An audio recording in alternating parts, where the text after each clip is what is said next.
Деструктивті діни ағым өкілдерінің іс-әрекетін екі жүзді тәрбиенің айқын көрінісі деп айтуға толық негіз бар. Олар сырт көзге діндар, тақуа болып көрінгенімен шынайы болмысы мүлде бөлек. Көп жағдайда мұндай топтар шариғат талаптарын өз мүддесіне қарай бұрмалап түсіндіреді. Ұстанған идеологияларына қайшы дін үкімін мойындамай, ұнаған жерін ғана алады. Бір қызығы, кейбірі есірткі, қару-жарақ, заңсыз ақша айналымы, тіпті адам өміріне қауіп төндіретін қылмыстарға да барып жүр.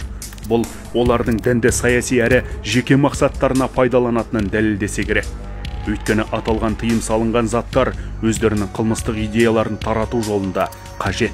Құрғақ сөзбен мақсатқа жете алмаған кезде күшке, қару-жараққа, тіпті адамдардың санасын улайтын есірткіге жол береді. Шынайы ислам бейбітшілік пен әділетке, адалдық пен ізгілікке шақырады. Ал деструктивті ағымдар керісінше зорлық, зомбылықты, өшпенділікті, заңсыздықты қасиетті мақсатпен бүркемелеп көрсетуге тырысады. Осылайша олар жастардың санасын улап, заңға қарсы әрекеттерге итермелейді. Қоғамда тұрақсыздық пен бүлік туғызады. Кез келген радикалды насихаттың астарында жасырын пайда күнемдік пен билікке ұмтылу жатқан түсіну маңызды. Дін жолындағы бұрмаланған түсінік бүлік пен қайға келеді.